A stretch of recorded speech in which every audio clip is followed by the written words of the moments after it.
अच्छा अब एक बात बताओ, बहुत समझिएगा जरा, जो देख रहे हैं एलईडी पर या टीवी पर या मोबाइल पर या कथा के पंडाल में, बहुत ध्यान देना है।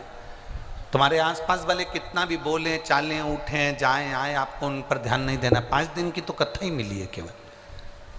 झारखंड में तो 7 दिन की कथा होना थी, इतने शिव भक्तों का आनंद है, पर ये 5 दिन भी मिले हैं तो कोई कम नहीं है। इसमें इतनी झोली भर लो कि तुम्हारे जीवन में कोई खाली ना रहे, कभी कमी ना रहे, इतना आनंद पाओ।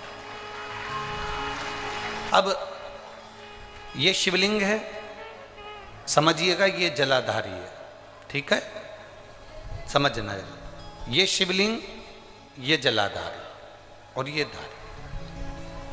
अब कई लोगों के मन में प्रश्न खड़ा होता है, कई लोगों के मन में एक भाव उत्पन्न होता है कि हमारे घर में जो शिवलिंग है, हमारे घर में जो शंकर भगवान का शिवलिंग है, क्या उस पर वासुकी नाग लगाना, सर्प लगाना जरूरी होता है क्या? हमारे घर के अंदर जो शिवलिंग है, हमारे घर में जो शंकर भगवान का शिवलिंग है, उस पे सांप लगाना, सर्प लगाना, वासुकी नाग लगाना जरूरी है क्या?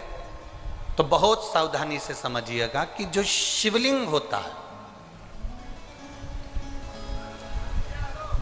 जो शिवलिंग होता है, उस शिवलिंग में भगवान शंकर स्वयं विराजमान है। तो उनके गले में अगर सर्प है तो शिवलिंग में आप रूप सर्प है। शंकर जी अगर रुद्राक्ष की माला पहने हैं तो शिवलिंग में वो रुद्राक्ष का बल है। शंकर जी बाघंबर पहने हैं, शिवलिंग में वो बाघंबर का अंश है। शिवलिंग गंगा धारण करे हैं तो शिवलिंग, भगवान शंकर गंगा धारण करे हैं तो शिवलिंग में वो गंगा का तत्व है। जरूरी नहीं कि तुम्हारे घर में जो शिवलिंग हो उस पे नाग हो। अगर है सर्प कोई बात नहीं, रखे रहने दो। सर्प नहीं है तो कई लोग कहते हैं चांदी का सांप बनवा लेती हूँ, पीतल का सांप बनवा लेती हूँ। घर में मेरे शिवलिंग है, उस पे सांप नहीं है, मैं सांप रख देती हूँ, सर्प रख देती हूँ, वासुकी नाग रख देती हूँ ना। अगर है तो रखो,